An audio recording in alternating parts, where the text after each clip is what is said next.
Hello, नमस्कार, good evening. क्या हाल है आप सभी के। मेरा नाम है विशेष रस्तोगी और आपका सभी का स्वागत है टारगेट फॉर आईक्यू में।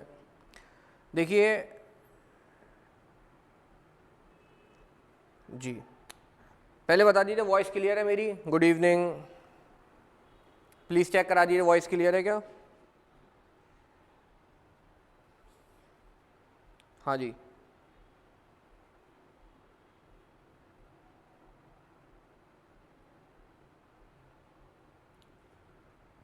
चलिए बहुत बढ़िया। देखिए, हमारा जो लास्ट सेगमेंट चल रहा था वो फैमिली लॉ पर चल रहा था।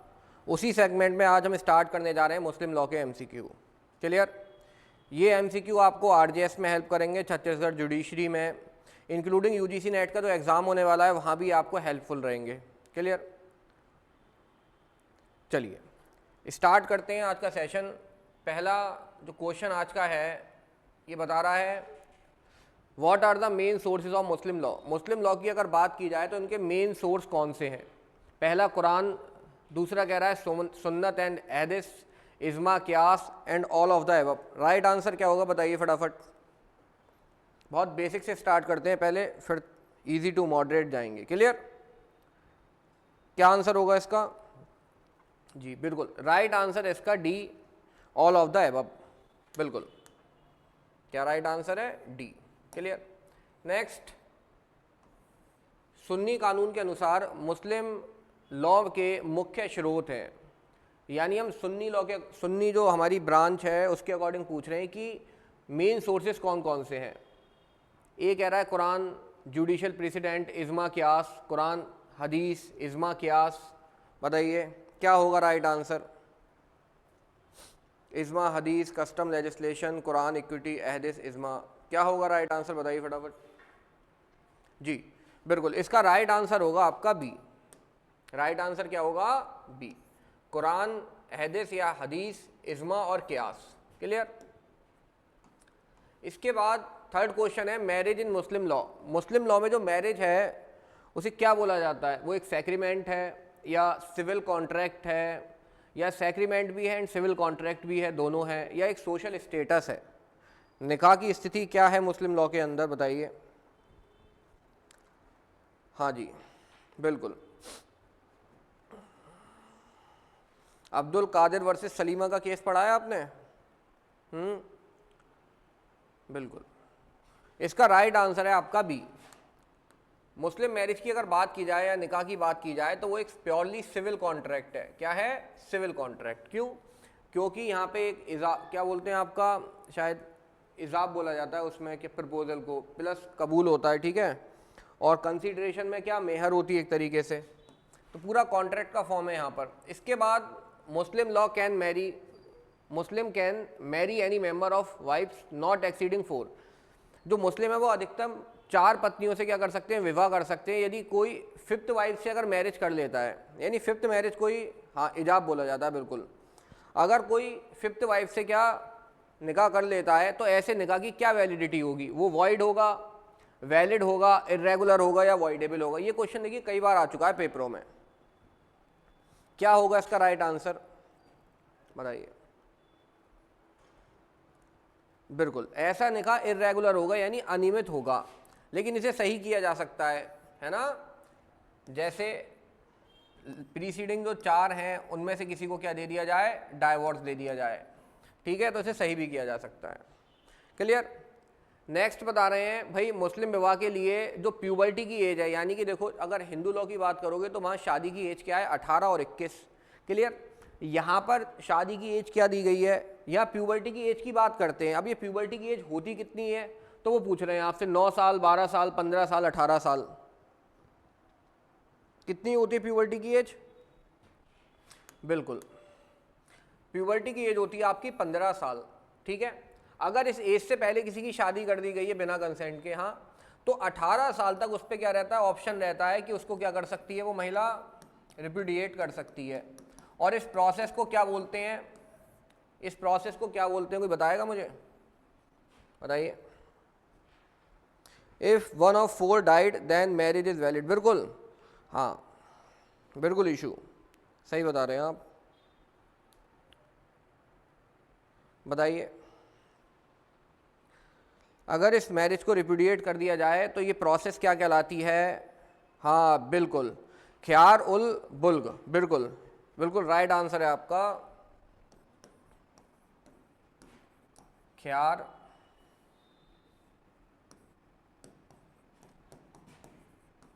कहीं बुर्ग या बुल्ग, ये दोनों वर्ड यूज कर लेते हैं जैसे जैसे होता है, कहीं ऐसी कोई वो नहीं है अलग, ठीक है। इसके बाद नेक्स्ट है, एक मुस्लिम को एक समय में 2 पत्नियां रखने की क्या है, मना कर रखा है, यदि ये दोनों पत्नियां एक दूसरे से संबंधित है। कैसे? देखिए उमेश जी, क्या होता है, जैसे किसी की शादी बिना कंसेंट के कर दी गई है तो उस पार्टी के पास यानी महिला के पास क्या रहता है, राइट रहता है उस मैरिज को रिपुडिएट मतलब खत्म करने का। कब? 18 साल से पहले, ठीक है। क्या होगा इसका राइट आंसर बताइए? A Muslim is prohibited to have 2 wives at a time if these 2 wives are related to each other. Consanguinity से related है, affinity, fosterage. D इसका राइट आंसर होगा, बिल्कुल ठीक है। अगर किसी भी प्रकार से रिलेटेड है तो वो ये शादी नहीं कर सकता, यानी कि बहनें हो गई है ना। आगे क्या कह रहा है, under Muslim law legal incompetency to marriage means, मतलब इसमें से क्या अक्षमता है जिसमें आप शादी नहीं कर सकते, जिसकी वजह से बताइए। Minority unsoundness, minority as well as unsoundness, only unsoundness of mind and not minority. बताइए क्या राइट आंसर होगा इसका?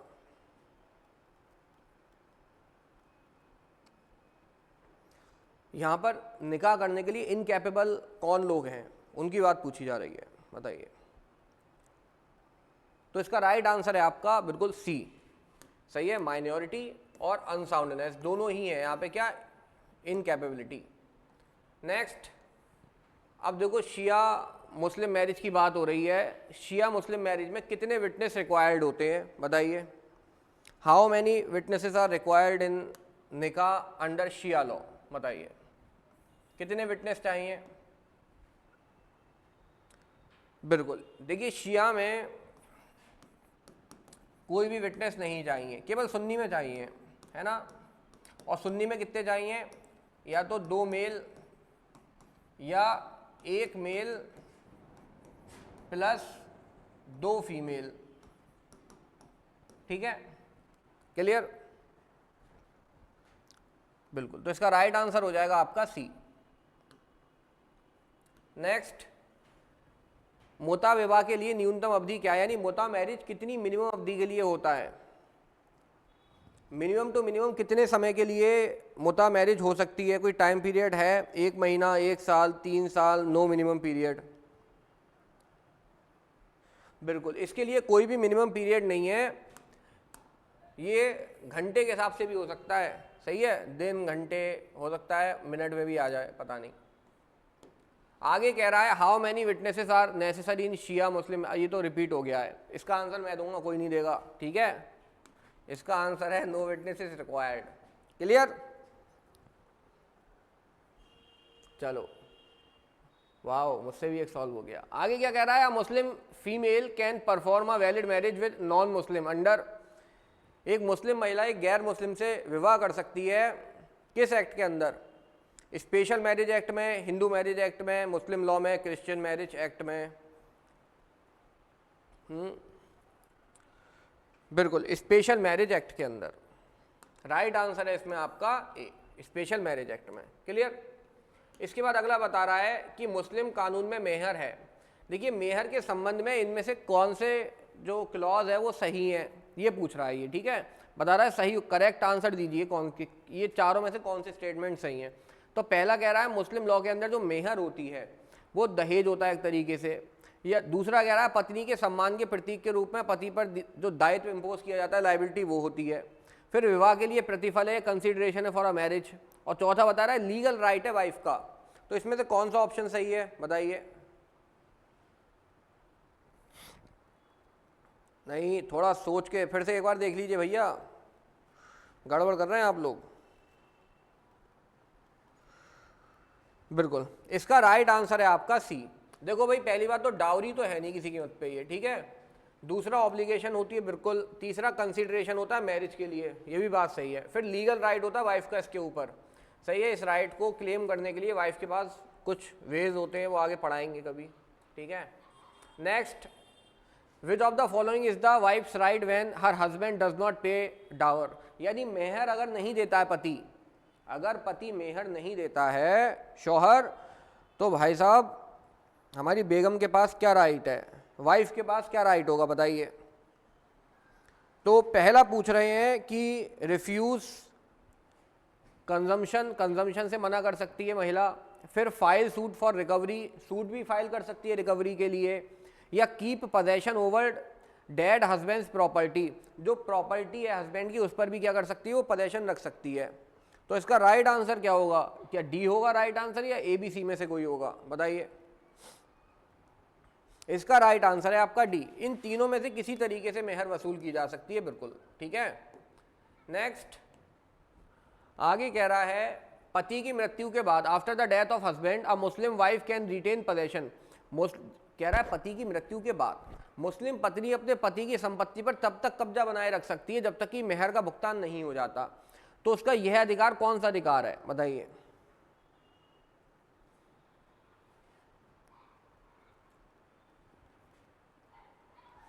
बताइए।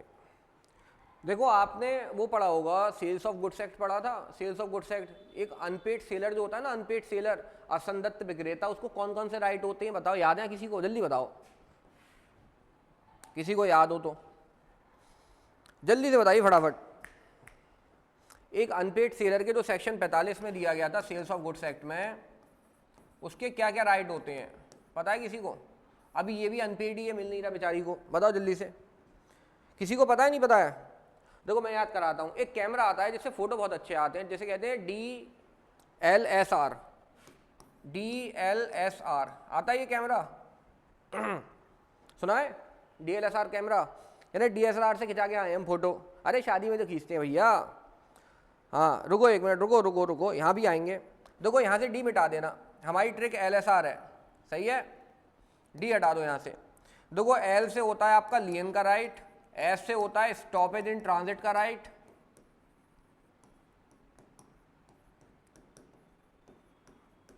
और आर से होता है रीसेल का राइट। ये टोटल 3 राइट होते हैं एक अनपेड सेलर को जिसे कुछ मिला नहीं है, अपना पैसा वैसा नहीं मिला है, बिल्कुल शाइवर शॉर्ट कैमरा, क्या बात है।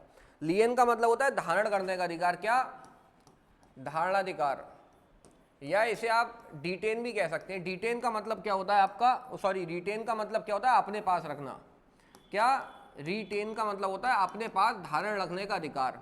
तो वही धारण की बात कर रहा है, धारण का मतलब होता है जैसे कहते हैं वस्त्र धारण करना, तो अपने पास रखते हैं, तो वैसे ही इसमें ये अधिकार क्या होता है कि कब तक प्रॉपर्टी अपने पास रख सकती है, अनटिल डावर इज पेड। तो बता रहा है ये रिटेंशन का राइट होता है महिला का, कौन सा, रिटेन, प्रतिधारण। देखो आ गया ये धारण, धारणाधिकार, तो यही राइट एक अनपेड सेलर को होता है और यही इस महिला को होगा लियन का, ठीक है। अब देखो ये बहुत इंपॉर्टेंट है, ये इसको नोट कर लेना, सेल्स ऑफ गुड्स एक्ट में सेक्शन 45। चलिए अब ये हो गया, आगे आगे बता रहे हैं Muslim women can seek divorce if the husband is not traceable for a period of, अगर पति कितने साल से गायब है तो पत्नी दूसरी शादी कर सकती है, तलाक मांग सकती है, बताओ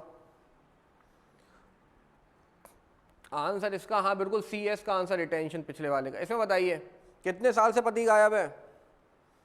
ओह गलती कर रहे हो, जल्दी बताओ सही से, नहीं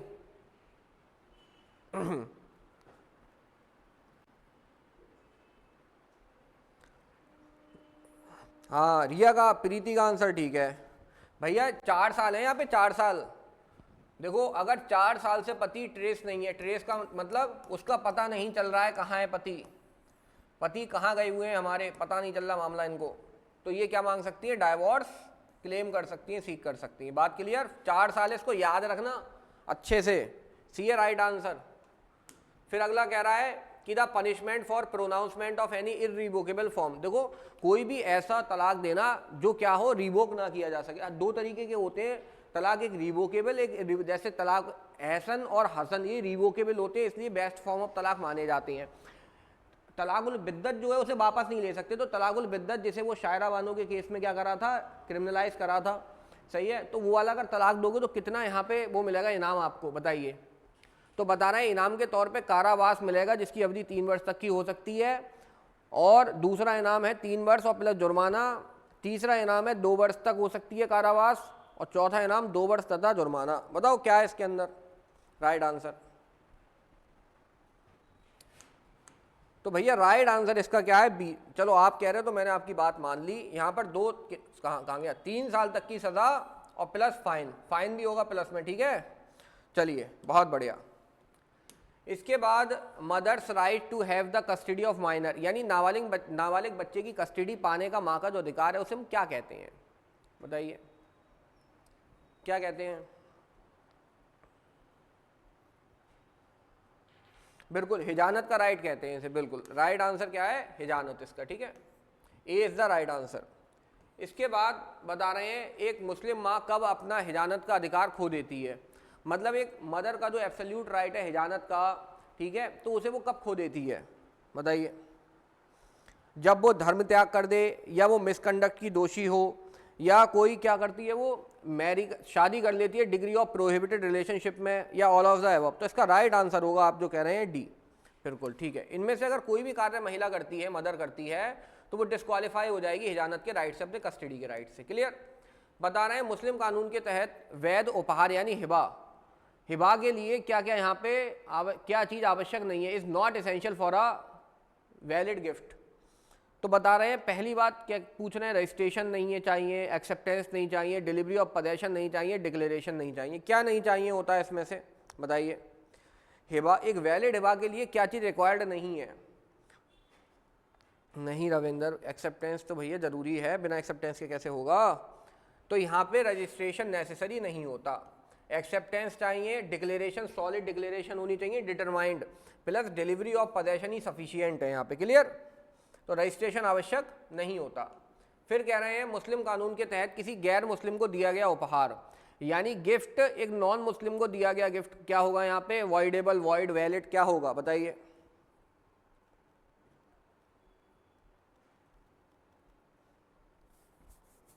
एक नॉन मुस्लिम को किया गया गिफ्ट क्या होगा?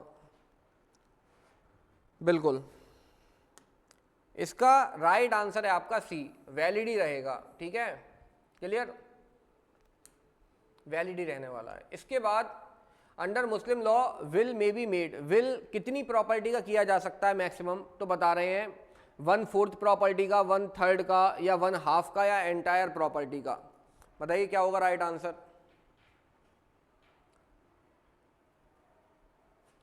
क्या होगा राइट आंसर बताइए जी। बिल्कुल इसका राइट आंसर है आपका 1/3 प्रॉपर्टी का मैक्सिमम किया जा सकता है। तो राइट आंसर क्या हो गया आपका? बी। क्लियर?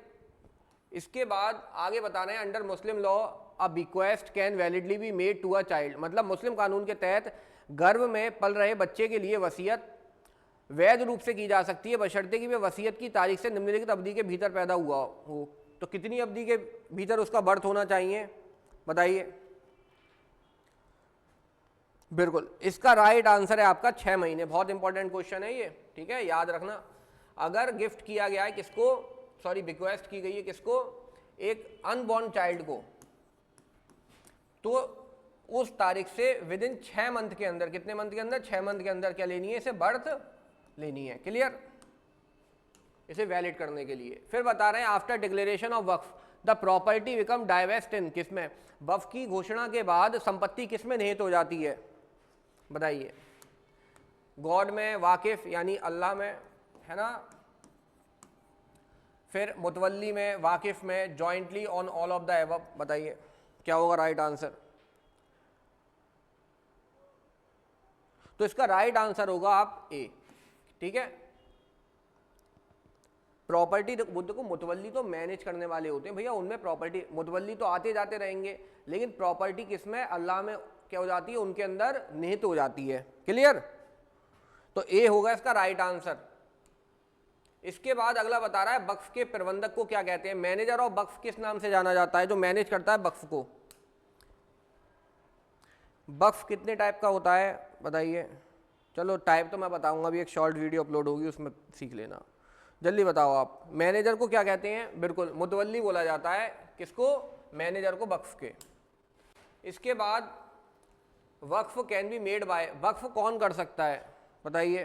केवल कोई मुस्लिम व्यक्ति, हिंदू व्यक्ति, या मुस्लिम या हिंदू कोई भी, या दोनों ही नहीं?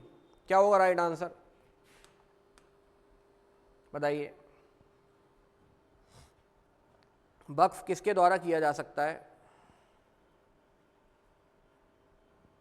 देखिए वक्फ कोई भी कर सकता है, हिंदू भी कर सकता है, मुस्लिम भी कर सकते हैं, ठीक है, दोनों ही कर सकते हैं। बस इतनी सी बात है कि वो जो रिलीजन है उसकी रेस्पेक्ट करने वाला व्यक्ति हो, रिलीजन की रिस्पेक्ट करने वाला व्यक्ति हो। अगर वो रिलीजन की रिस्पेक्ट नहीं करता और वक्फ कर रहा है तो वो वैलिड नहीं होगी। क्लियर? इसके बाद अगला कह रहा है in which of the case was the validity of triple talaq challenge. इनमें से किस केस के अंदर जो ट्रिपल तलाक था या तलाकुल बिद्दत जो आपका था उसे चैलेंज किया गया था कॉन्स्टिट्यूशनली? बताइए। शमीम आरा, शाबानो, डैनियल लतीफ़ी या शायरा बानो? बताइए कौन सा केस था, जल्दी से। नहीं नहीं नहीं, अरे थाम्बा, सही से पढ़ो भैया पहले। शाबानो देखते ही एकदम बाल घोड़े पे सवार हो जाते हो आप लोग। नहीं, रुक जाओ, अरे हर जगह शाबानो थोड़ी ही है भाई।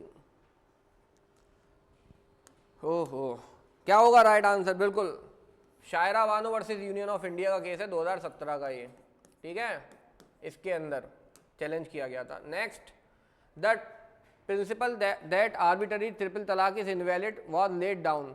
मनमाने ढंग से 3 तलाक देना अवैध है, ये किस केस में बोला गया था? बताइए, बताइए जल्दी से।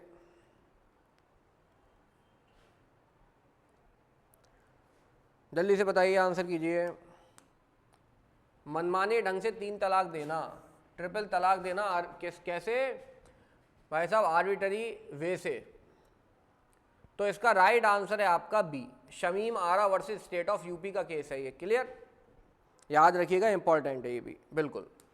इसके बाद नेक्स्ट हमारा है किस मामले में सुप्रीम कोर्ट ने मुस्लिम महिला के इद्दत अवधि से परे, यानी कि भरण पोषण मुस्लिम महिला को और किस पीरियड के बाद? इद्दत के पीरियड के भी बाद अवॉइड करने का क्या राइट मतलब डिक्लेयर करा था? सही है। In which of case did the supreme court uphold the right of a Muslim women to claim maintenance beyond the iddat period? किस केस के अंदर? जल्दी से बताइए। Beyond the iddat period. अब देखो यहाँ पे क्या है, यहाँ पे एक तो शाबानो वाला केस है, ठीक है। अब शाबानो वर्सेस मोहम्मद अहमद खान वाला, ठीक है, और एक केस है आपका डैनियल लतीफ़ी। कैसा है? डैनियल लतीफ़ी। देखो शाबानो बेगम वाला जो केस आया था उसके बाद ये लोग एक्ट ले आए थे, फिर उस एक्ट के वायलेशन, एक्ट को किसने सही करा? इसने, डैनियल लतीफ़ी के केस ने। क्लियर? तो राइट आंसर इसका कौन सा है आपका? सी है फिलहाल यहाँ पर, ठीक है, डैनियल लतीफ़ी।